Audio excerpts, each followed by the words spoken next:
It's very important to know who you can trust. Trusting someone you should trust is the best. Not trusting someone you shouldn't trust is, well, who cares? Not trusting someone you should trust is causing damage to you, to them, and to the organization. But trusting someone you should not trust is, well, right down dangerous and could have devastating consequences. So, how do you decide if you can trust someone or not? This is the first of a 4-episode mini-series. In this series, I will break down the process of determining just that. I'm going to give you a science-based, pragmatic, intentional, and very prescriptive way to tell if you can trust someone, in what, and how much. Because trust is relative. I will use the 8 laws of trust and the 6 components of my relative trust model.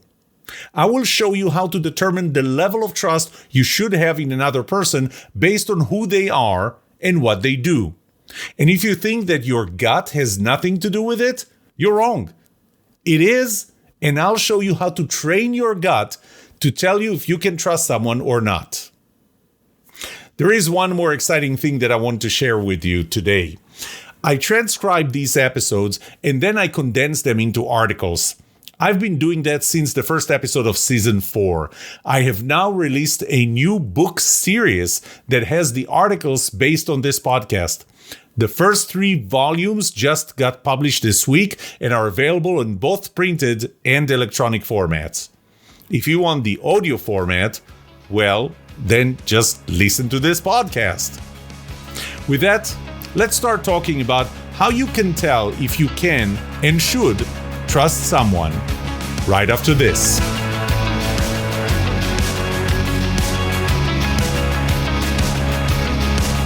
Welcome to The Trust Show. I'm Yoram Solomon, your host, the author of the Book of Trust, and facilitator of the Trust Habits Workshop. My mission is simple. I want to help you form habits that build your trustworthiness, because the answer to this question will have the biggest impact on your personal and professional success or failure.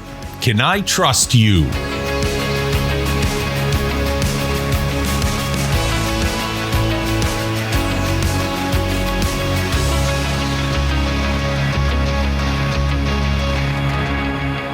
Trust is declining. There is no doubt about that. If you go to the Edelman Trust Barometer, you will see just how far it has declined. It declined the trust that we have in the media, in politicians. Those are some of the bottom ones, the trust we have in government.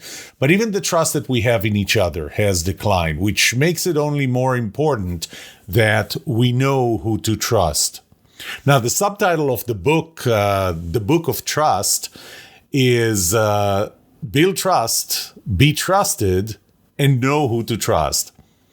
And for the most part, up until now, my focus on build trust was how every single person builds their own trustworthiness, as well as learning how to trust somebody else.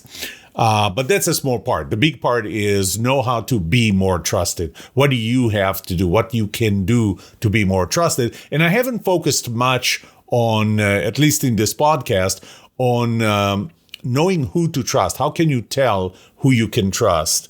And the purpose of this series of episodes, it's probably not going to be one. The purpose is to show you who to trust and how you can tell if you can trust someone, or how much you can trust them. So first, I'm going to start with some very high-level issues related to trust. First of all, I want you to remember trust law number 8, and that is that trust is a two-person game. Trust is two-sided. That means that the level of trust that you have in somebody else is the product of your trustfulness and their trustworthiness. So it's not enough for them to be trustworthy for you to trust them. You have to also have a good degree of trustfulness. Now, think about them as being multiplied. And what this means is that one person with low trustfulness would trust another person with high trustworthiness just about the same amount that a person with high trustfulness, and trustfulness is really your willingness to trust other people, in how much they trust someone with high trustfulness, someone with low trustworthiness. So just remember that, because I'll refer to these phrases. The reason that the level of trust is declining is twofold. On one hand, direct trustworthiness is declining. It starts with fraud, cybercrime, people trying to steal your identity. It seems like fraud and stealing and, other crimes. I'm talking about crimes. And when I say crimes, it's things that are punishable by law. They're increasing. And when they're increasing, do you trust people? Doesn't that affect how you see trustworthiness?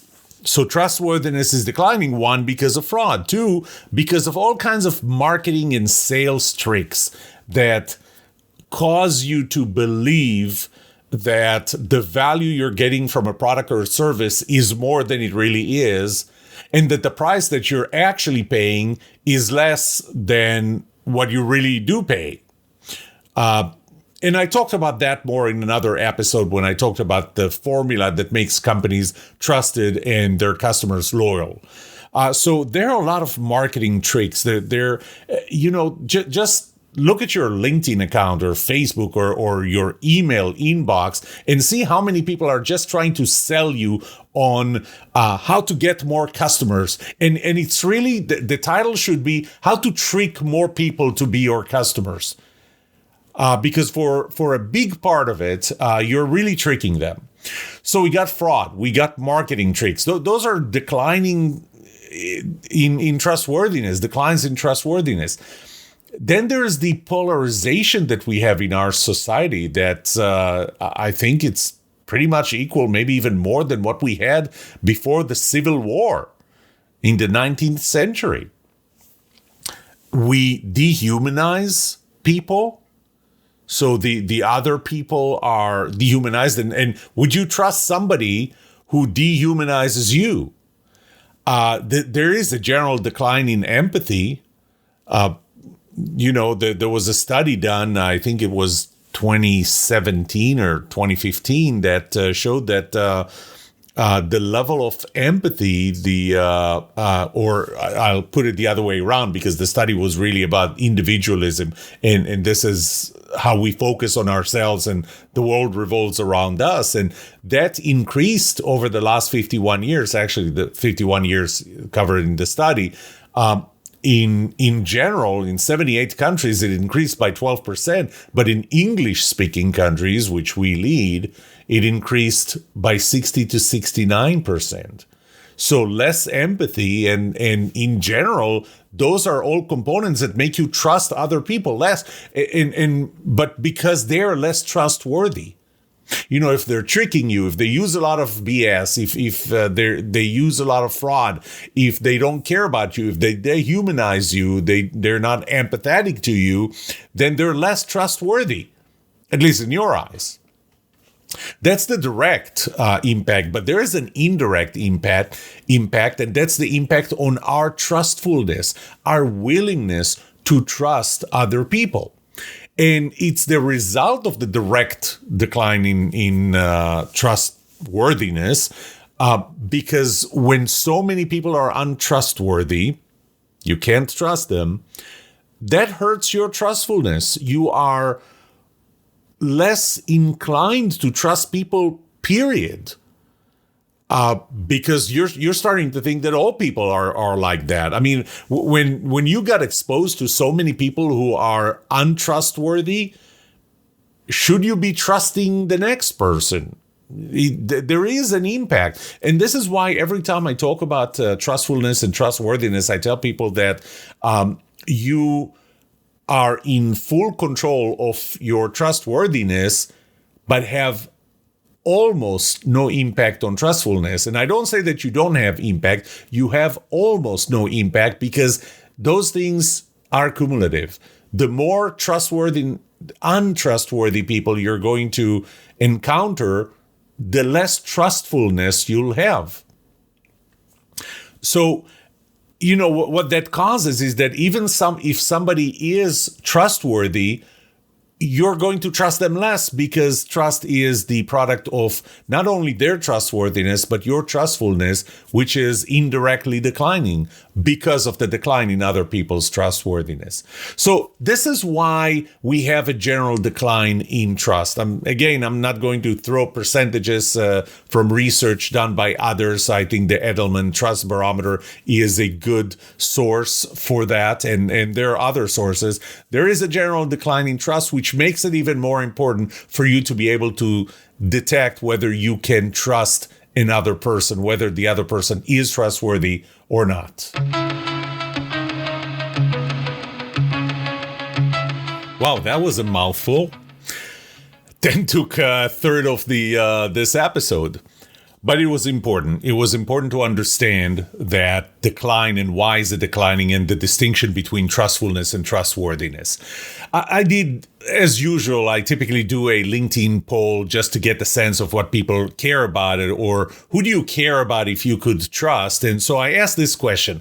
I wrote the next episode of the Trust Show podcast. It's actually more than one episode.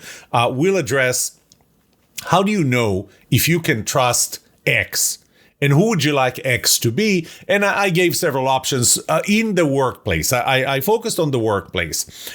My boss got 45%. My peers, people at the same level, my colleagues, 18%. Those are people I don't control and they don't control me. People working for me, 9%. So that's interesting. Well, it's not, I shouldn't say it's interesting, because you'll see something that I found in one of my surveys that would make it consistent. And it's not just interesting, it's also sad. So we really care the most about whether we trust our boss, whether we can trust our boss, followed by my peers, followed by the last place, people working for me. And then you have others, and I asked for comments, but I didn't get any comments, so I don't know who those others are. So the first thing is, again, really this applies to every relationship. What I'm going to teach you in this series of episodes is it applies to every relationship. This is how you look at somebody and decide whether you can trust them or not, whether you should trust them or not. But, back in 2018, I did a survey and I asked the question, how important is trustworthiness as a quality? Or what's the most important quality for you in another person? And I referred to that survey many times. I think, if I remember correctly, 363 responses to the survey. I collected them, aggregated them, categorized them. And what I found was, first of all, that overall, we put trustworthiness 61.2% as the most important quality, which means it's more than the next qualities, all qualities combined. And I have to admit that I consolidated things. So when somebody said integrity, and I had several main categories, that it really fell with trustworthiness in general. So 61.2% overall. But I asked about 6 types of people. I asked about a salesperson, your spouse, your government representative, your boss, colleague, or peer, and your employees. And so the top one was salesperson. So when we were asked what is the most important quality for me in a salesperson, 77.4% said trustworthiness. So salesperson, when I asked about salespeople, trustworthiness was the most important one, more than in any other relationship. Next was spouse, 77.2%. Spouse was the only one that received 3 responses that the most important quality for 3 people out of 363, or 0.83%, said the most important quality in a spouse is good looks. Don't know if this was being funny or what, but that's why you have a large enough sample. But spouse trustworthiness in a spouse was 77.2%. And I understand, in salespeople, if you think about that, you have one transaction mostly. So it's really important that you know that transaction works well, not to mention that it is a transaction where they give you something of value, and more importantly, you give them something of value, and that's your money. Spouse, That's a long relationship. You want to know that you can trust the person you're going to spend a long relationship with. The next one was government representatives, 65.5%. And, I know that some people may think that maybe what this means is that we don't trust the government or we don't trust government representatives, and this is why we rank trustworthiness as important. But no, I asked you about the trustworthiness, and I asked about willingness to work hard and willingness to take risk, and I asked about intelligence.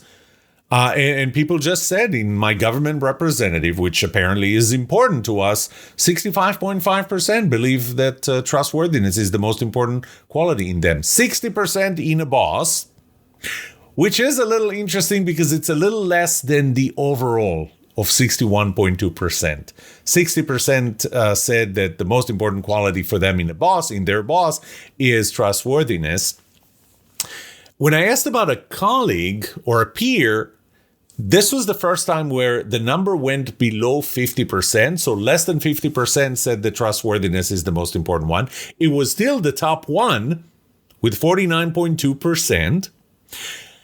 The second one was with 33.8% was the willingness to work hard. So when I'm asking you about your peer, a colleague, somebody who works with you, what is the most important quality for you in them? In about 50%, 49.2%, you're going to say that it's their trustworthiness.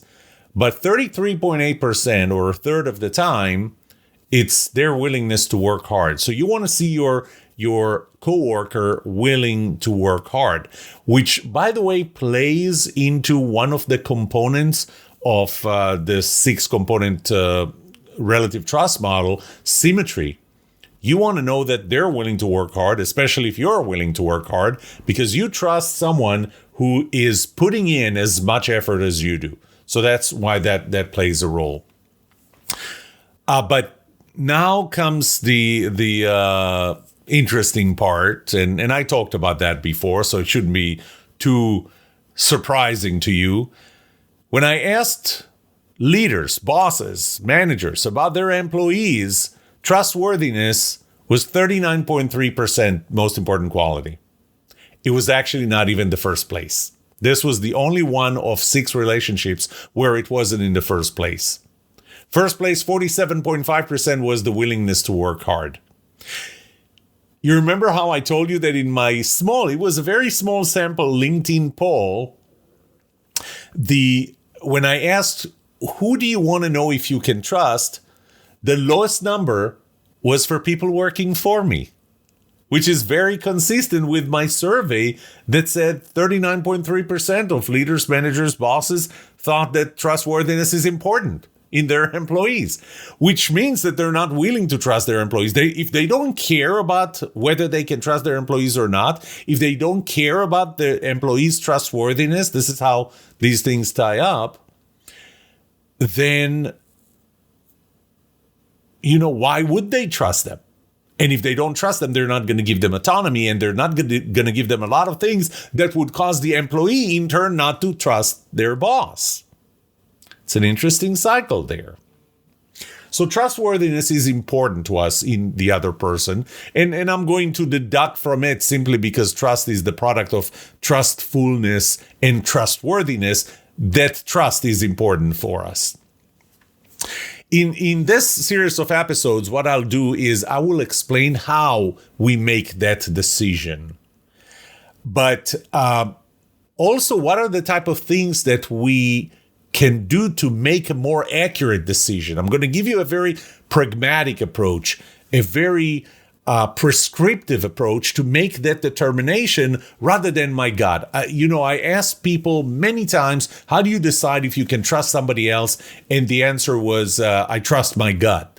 And if you read Malcolm Gladwell's book, Blink, that talks about kind of trusting your gut and where do you get your gut feeling. One of the warnings in that book is that you can't always trust your gut. You need to know when you can trust your gut and when not to.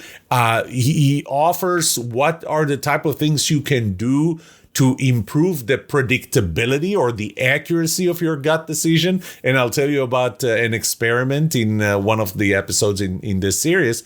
But what I'm trying to give you here, what I'm giving you here in this series of episodes and articles that would come out of it is what would be a more prescriptive, predictive, more accurate process for you or steps for you to take to know if you can trust another person.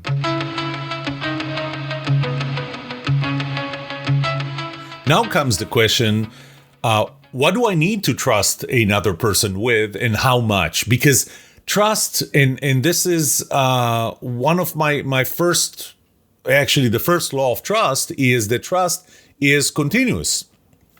It's not binary. Trust law number 2 is that it's contextual, and I'll talk about these two laws in this segment.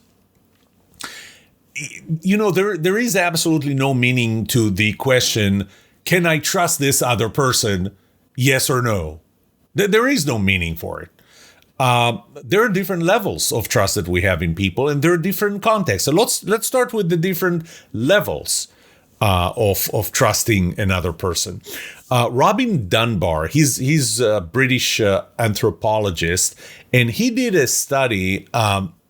Actually, it's a very interesting study of a correlation between the volume, the size, the three-dimensional size of our brain or a specific part of the cortex, to how many people do we have in our social network. And he found that the volume of the neocortex in different species, so he tried that in different species and then observed the size of their social groups. And what he found was that humans can have about 150 of what he calls casual friends in that group. Well, being in that level of relationship with another person suggests a certain level of trust that you can have in that person. But he later, in a later article, he talks about different sizes of groups and different levels of trust or relationships you have with them. And by the way, interestingly enough, it correlates to the size of a military unit, where the smallest unit is a team. Team would typically have something like 5. You would trust them the most. You will spend the most time with them. There are reasons why you trust them the most, but there is a very small group that you would trust more than anybody else. Think about those people in your life. You know, somebody suggested something to me, and hopefully I'm not going to offend anyone. That's not my intention. But if you want to know if somebody belongs to that top group, ask yourself, would you trust them to help you hide a body? Would you trust them to help you hide a body? How many people can you trust to help you hide a body? And obviously, it's more than hide it. It's not saying anything about it. And you'll find that there is a very small group that you have that utmost, highest level of trust in. Then you have a group of 15, which, you know, I don't remember what the American military group sizes are, where we have the platoon, the company, division, battalion, brigade, and so on. Brigade, I think, is like 1,500 people, and but you know, how much do you trust them? How much do you trust the people that you're connected with on LinkedIn or Facebook? I mean, how many friends do you have on Facebook? And I'm using the word friends loosely here. I mean, it's really more of the Facebook friend type definition. How many do you have there? How many of them can you trust that they will help you hide a body? Okay, very, very, very few. And those very, very few are the ones that you have a personal outside of Facebook relationship with. So, you know, you may have a very powerful relationship, very high level of trust in 5 people.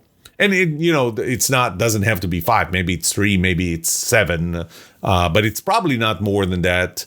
And you have a lower level of trust in the next 15 and even a lower level of trust in the next 50 and the next 150 and so on and so forth. You see where I'm going with that. Now, here's another philosophical thing to think about. There is a limited amount of trust or that you have to spread around. And it really depends to what are the types of things that you have at risk for which you need somebody to trust to help you compensate for that risk. And that's why there is no way. I mean, there are multiple reasons. And actually, the first episode of the first season of this podcast, when I talked about the size of a team and how it correlates with trust, there is a limited level of trust, and you can't have the utmost level of trust in 1,500 people. So it has to be a much smaller group. Also, we need to keep in mind that trustfulness is really correlated to the different entities that we trust. Because we trust ourselves, we trust God, we trust other people, we trust other things. And when I talk about other things, it's really people that we don't know through proxy of a thing. And so let's take an airplane. You're about to board an airplane. And in your mind, you're asking, do I trust this airplane? But the airplane is really the proxy for the people who built it, designed it, maintained it, and fly it. Although the pilot you can see, but your trust in that thing is really a proxy for trust in people you don't know. And again, if we have a limited amount of trust to spread around, if you trust yourself a lot, it will typically come at the expense of trusting other people or even trusting God or trusting things. If you trust God with everything, and I'll again tell you that story of this guy. It's a folk story of this guy who's there was a flood, and he went up to the roof of his house, and then the news actually, before the flood came too high, it was heard on the news that there is a flood and people needed to leave. But he decided, I trust God. I'm not going to leave. God will take care of me. God would not let me drown. And so he stayed. Then a neighbor came by with a boat and said, hey, the waters are rising. You can't walk anymore. So hop on my boat and I'll take you to safety. And this very religious, very God-trusting person said, no, I'm not leaving. I'm staying here. I believe in God. I trust God. God will take care of me. God would not let me drown. So he stayed. Then the fire department came over with a helicopter, and they dropped a rope ladder, and they said, climb up that ladder and we'll take you to safety. And he said, no, I'm staying here. I trust God. I believe in God. God will not let me drown. I'm staying here. Waters kept rising and he drowned. And as soon as he got to heaven, he first demanded an audience with God. And when God saw him, he said, God, I trusted you. I believed in you. How did you let me drown? And God said, well, I sent you a newspaper. I sent you a neighbor with a boat. I sent you a helicopter. What else do you want from me? So again, we trust things. And in this folk story, that person trusted God to the point that it came at the expense of trusting other people and other things and even himself. So I do believe that there is a limited level of trust. I'm getting a little too philosophical here, but I do believe that level of trust is limited. And it really depends on the risks that we're taking in life or risks that we're exposed to or the rewards that we want to get that typically don't come without risk. And we split them. That's a personal decision, how we split that trust or where we are seeking that trust between ourselves, God, other people, and other things. And the trustfulness component of trust, the trust formula, is really the trust that we have in other people. Well, we can apply to the trust in ourselves, but, it's limited to, how can I say, trustfulness is my willingness to trust people who are me. I mean, there's only one person. So trustfulness, I'll look at trustfulness as my willingness to trust other people.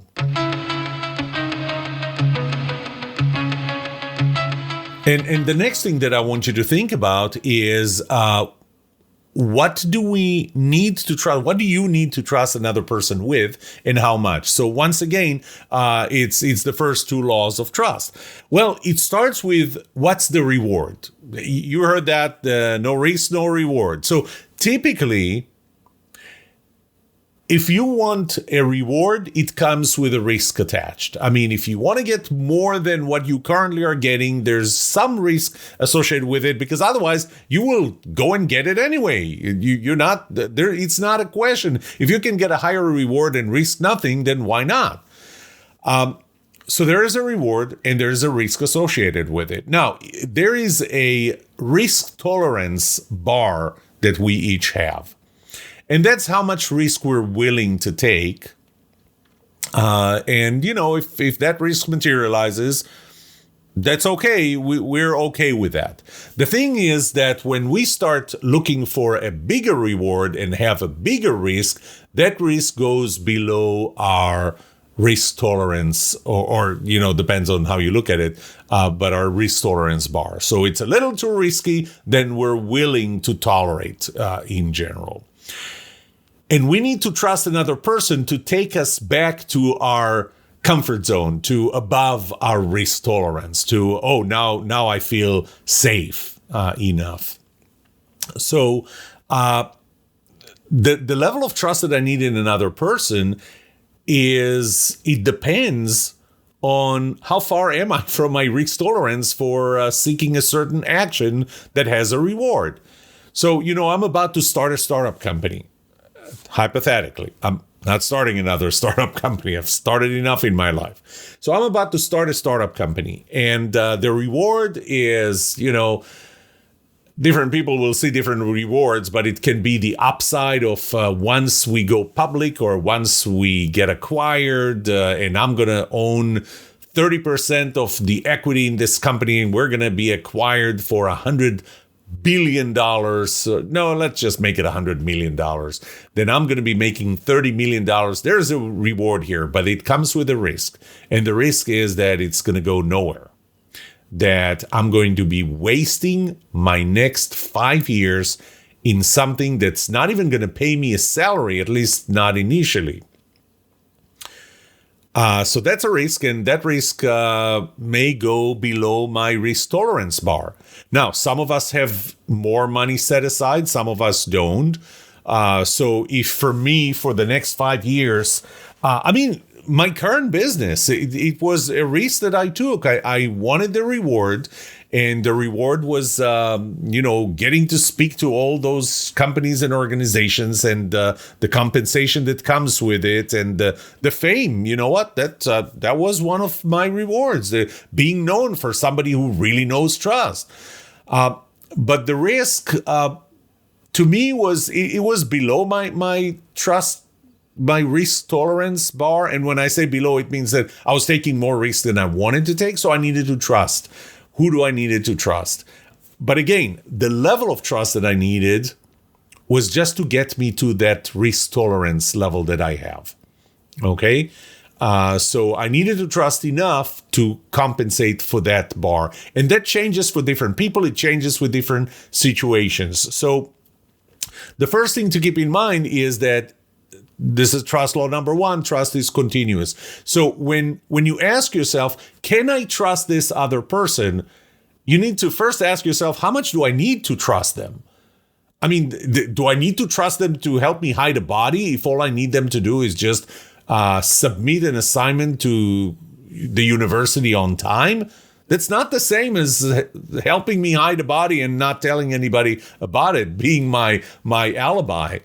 So there are different levels. And the first question that you have to ask yourself is, if I need to trust someone, if I need to decide whether I can trust someone or not, the first question is, how much do I need to trust them? Because trust is continuous. It's not binary. And the second question is, trust them to do what? Trust law number two, trust is contextual. It's not that your trust in another person is a blank check. You're trusting them with anything. You're going to trust them with one thing. You're not going to trust them with another thing. The question you have to ask is, can I trust them with X? whatever X is. I'm about to board a plane. I'm looking at the pilot. I'm trying to determine, can I trust the pilot? No, that's not what I'm asking, really. Can I trust the pilot to fly this plane, fly through turbulence, know how to handle turbulence if that happens, land the plane with no incident so I get to walk out? That's the context. I don't need to trust them with doing brain surgery. I don't need to trust them with writing a business plan. I don't need to trust them with being a faithful spouse. I need to trust them to fly this plane. So there is a context here. Now, one thing to keep in mind, and that's trust law number 5, trust is transferable. And I'll talk more about that when in the next episode or the next part of this series. But in this case, you may trust someone to do something simply because you trusted them and they proved to be trustworthy doing something else. To me, one example is that I get invited to do workshops on developing strategy. And while I know how to do that, I haven't established myself in that context. But they invite me to do that because they saw me deliver and they experienced firsthand how I delivered a workshop on building trust. And if I delivered and they trust me with building trust, it's transferable to other things. Now, does that mean that they can trust me to fly a plane? They probably don't know that I'm a pilot. And frankly, I can fly certain planes and I'm probably pretty rusty. So I need to get back into it before I can even ask somebody else to trust me with that. But they may trust me with one thing because they trusted me with another. But again, there is a context for it. Trust is contextual.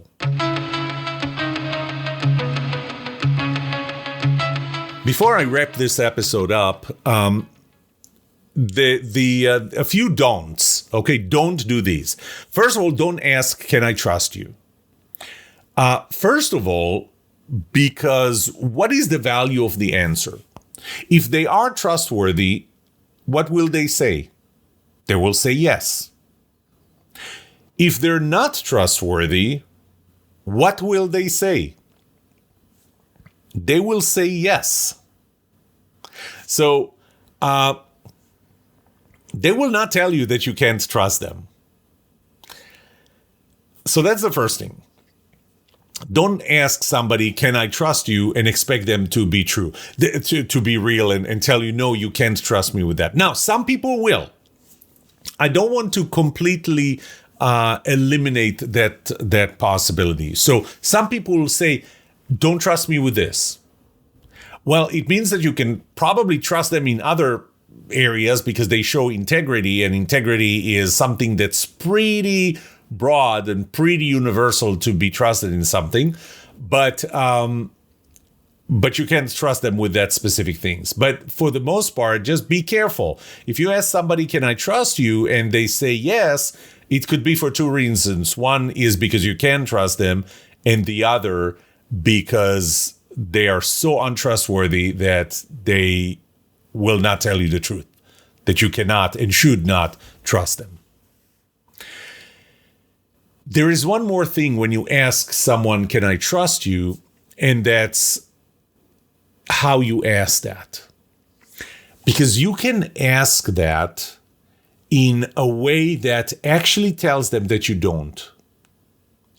This comes back to the, and we'll talk more about that in the third episode in this series, but it comes back to your body language and your tone of voice when you say, can I trust you? I mean, just think about how I said that. I'm going to say it several different ways. Can I trust you? Can I trust you? Did you notice? I mean, this was just tone of voice. And the second one said that I really don't think that I can trust you. And so you sent a message with that question. And in the fourth episode, I'll talk more about the start with trust, the whole component of start with trust. And, you're not starting with trust when you ask that way. And obviously your body language will say it as well. So that's one thing to keep in mind. Another thing to keep in mind is what do you do if somebody else preempts you and they say, trust me with that, or you can trust me? Probably, I would say if somebody says trust me, don't trust them. But that's pretty general. It's not necessarily true.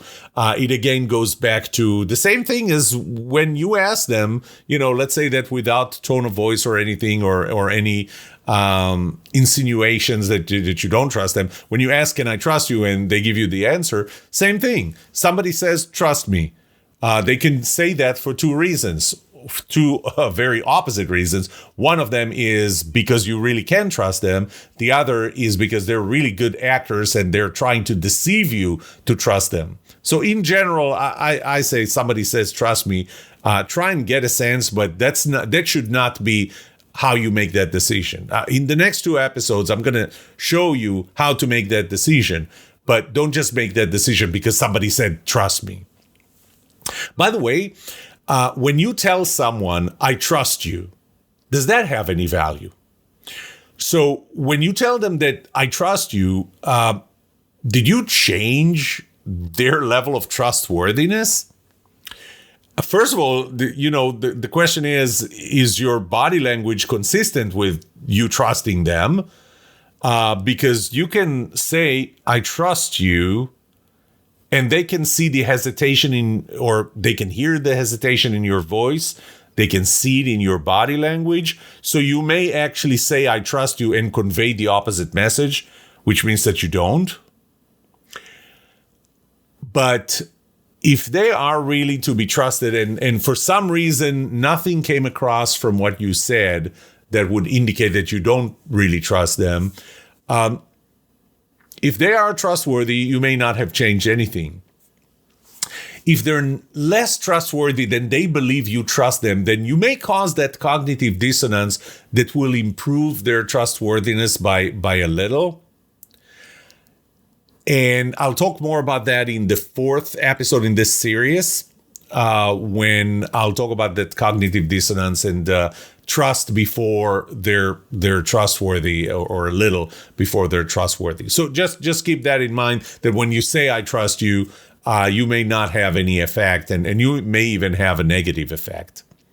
In the next two episodes, what I'll do is I'll talk about how do we trust, how do we make that decision, and I'll separate it into two areas, and those are going to be the next two episodes. One of them is going to be trust them for who they are, and the following one would be trust them for what they do when you interact with them. So the first one is going to be more about things that you know. The second one is going to be about things that you experience firsthand, your firsthand impression.